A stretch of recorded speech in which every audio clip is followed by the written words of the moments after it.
Bonjour, dans cette vidéo on va voir ensemble la méthode d'installation du logiciel Smart PLS 4 ainsi que quelques caractéristiques de ce logiciel.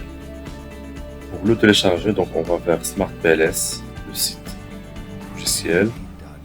On a ici Download et Purchase. Alors généralement il y a deux versions, la version payante et la version gratuite. Alors, on va commencer par la version payante. Alors voilà son détail pour un an, pour un mois. Il y a vraiment plusieurs offres ici qui sont payantes, mais une version qui est faite pour les étudiants. C'est une version qui bien sûr ne contient pas toutes les fonctionnalités, mais ça peut faire l'affaire. Alors on commence par Download. On doit le télécharger ici, soit pour Microsoft Windows, soit pour le Mac. Il suffit de cliquer et ça commence à s'installer, à se télécharger plutôt. Après on fait de l'installation de manière normale, suivant. Après on choisit la version étudiant. Bien sûr, si on peut le payer, c'est pas, on peut le faire. Alors, quand on ouvre le Smart PLS, on trouve ici un espace.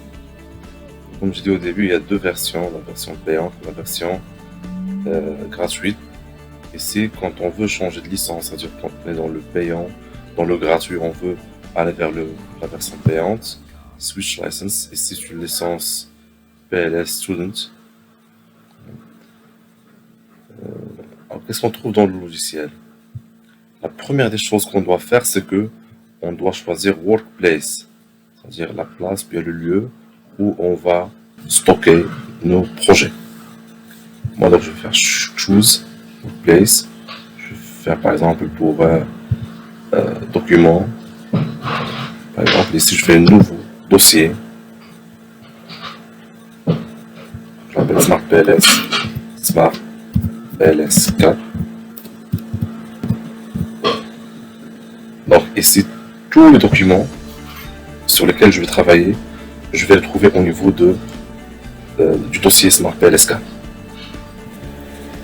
Autre chose qui est extrêmement importante, c'est quand on veut importer les projets sur lesquels on a travaillé auparavant sur le Smart PLS 3 par exemple.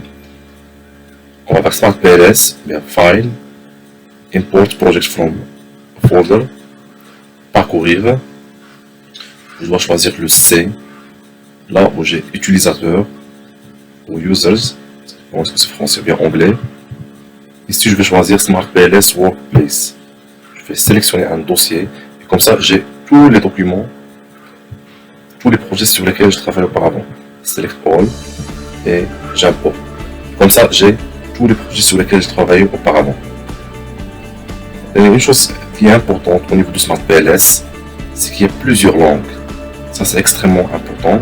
Alors, quand on fait préférence, les langues, on trouve l'allemand, l'anglais, l'arabe, le chinois, le coréen,